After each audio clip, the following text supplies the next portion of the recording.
Dhammapada.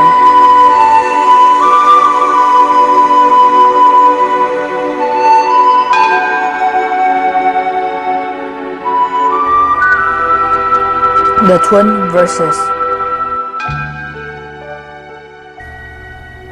Mind is the forerunner of all evil states.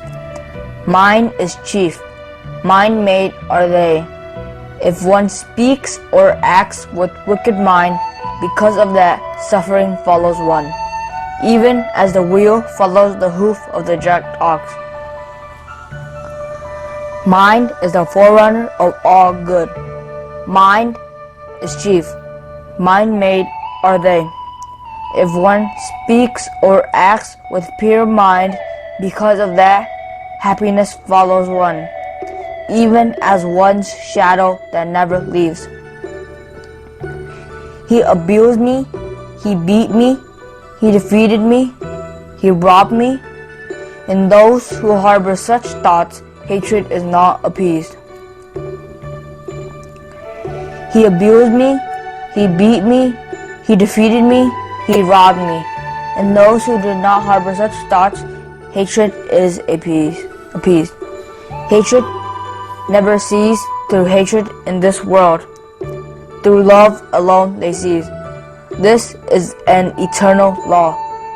Others know not that in this quarrel we perish. Others of them realize it, have their quarrels come thereby.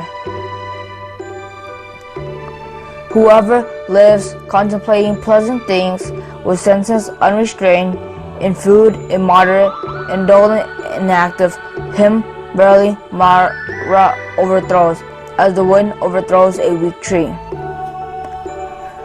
Whoever lives contemplating the impurities with senses restrained, in food moderate, full of faith, full of sustained energy, him Mara overthrows not, as the wind does not overthrow a rocky mountain.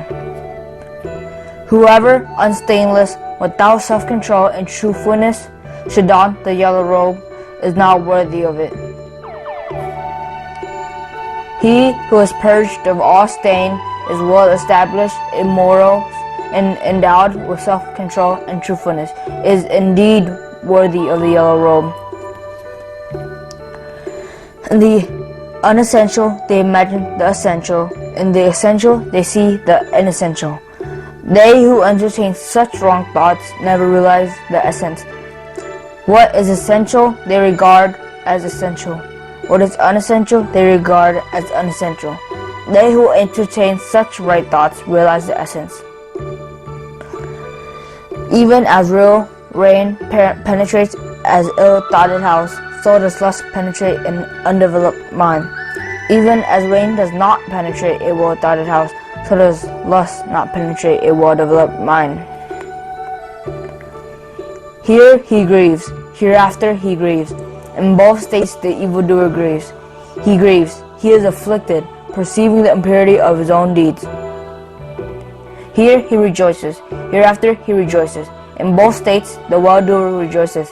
He rejoices, exceedingly rejoicing, perceiving the impurity of his own deeds. Here he suffers, hereafter he suffers. In both states the evildoer suffers. Evil have I done, thinking thus he suffers. Furthermore he suffers, having gone to a woeful state. Here he is happy, hereafter he is happy. In both states the well-doer is happy. Good have I done, thinking thus, he is happy. Furthermore he is happy, having gone to a blissful state. Though much he recites the sacred text, but acts not accordingly, the heedless man is like a cowherd who counts others' kin. He has no share in the fruits of the holy life. Though little he recites the sacred text, but acts in accordance with the teaching, forsaking lust, hatred, and ignorance, truly knowing with mind well freed, clinging to naught here and hereafter, he shares the fruit of the holy life.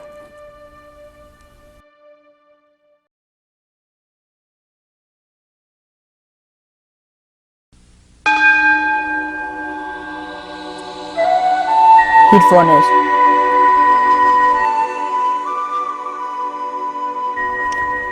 Heedfulness is the path to the deathless. Heedfulness is the path to death. Heedlessness, the heedful do not die.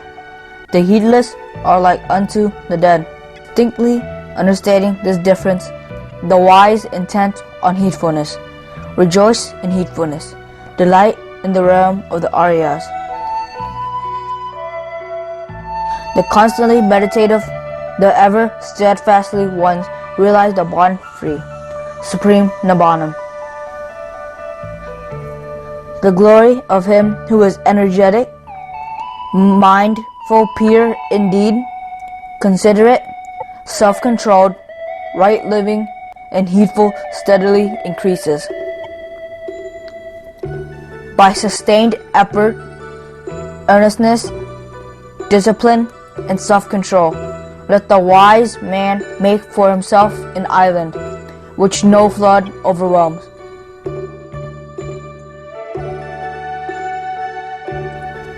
The ignorant, foolish folk indulge in heedlessness.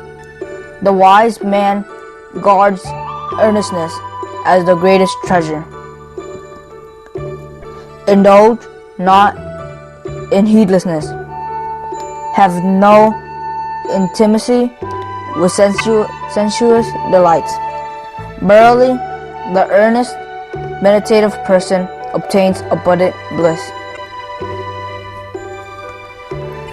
When an understanding one discards heedlessness, by heedfulness he, free from sorrow, ascends to the palace of wisdom, and surveys the sorrowing folk as a wise mountaineer surveys the ignorant groundlings. Heedful amongst the heedless, wide awake amongst the slumbering, the wise man advances as does a swift horse, leaving a weak jade behind. By earnestness, Madhava rose to the lordship of the gods. Earnestness is ever praised. Negligence is ever despised. The bhikkhu who delight in heedfulness and look with fear on heedlessness advances like fire, burning all fetters, great and small. The bhikkhu who delights in heedfulness and looks with fear on heedlessness is not liable to fall. He is in the presence of Nibbana.